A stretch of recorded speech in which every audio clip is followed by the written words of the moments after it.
made you to understand that we have 4 airplanes. This is an interactive session with journalists organized by top officials of Medview Airlines. The crux of the occasion is the review of the airline's operations.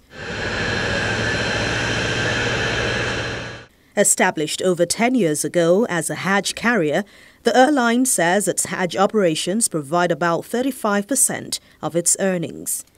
For the airline that entered the passenger shuttle market about 8 years ago, Medview says it has recently suspended services on some routes as the carrier had to return its leased Boeing 777 and 737-800 aircraft as lessors failed to live to their obligation. You cannot own an aircraft or lease an aircraft if you don't have control of it. You have those challenges. The decision to return them affected our London and Dubai operation. Because what the UK Civil Aviation told the lessor was that if you are committed and sincere, and you as operator, you hold them a duty to provide an aircraft when you have an AOG within a stipulated time, 48 hours. The baby we call Abeke, which currently is being run at a facility in London, which we have concluded the payment. What we are doing is reconfiguration, and we are changing it from 221 to 242. For the management, the high cost of aviation fuel is also depleting airlines' profit. Fuel consumption in the last 5 years is about 22 billion naira in 5 years. And today, they don't even get across to, because of security situation, they don't go to Maiduguri. So the few ones that in Maiduguri now go from 250 to 270.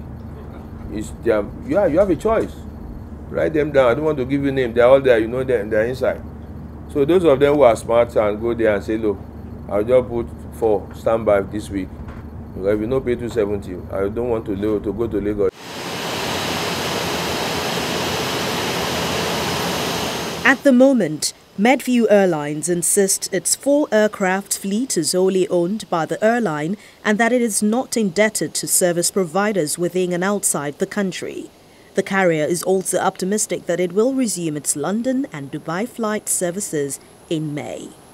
The composite wing, we successfully broken.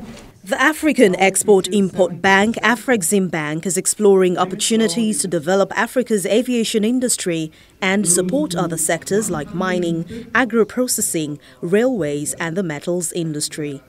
The bank is partnering with the Russian Export Center to give key players in Africa's aviation industry tremendous opportunities. For Afrexim, the 17-year average fleet age of African airlines is the oldest of any world region, and by showcasing state-of-the-art and more fuel-efficient aircraft and the newest helicopters in the roadshow, airline operators are expected to take advantage. This is an opportunity to engage Maxim to see how we can develop business with them. Stop buying those Italian toys and buy proper helicopters. Nigeria also is a hub for air travel and medical tourism. We are trying to promote Nigerian investors here to do air ambulance services in places like Cape Verde.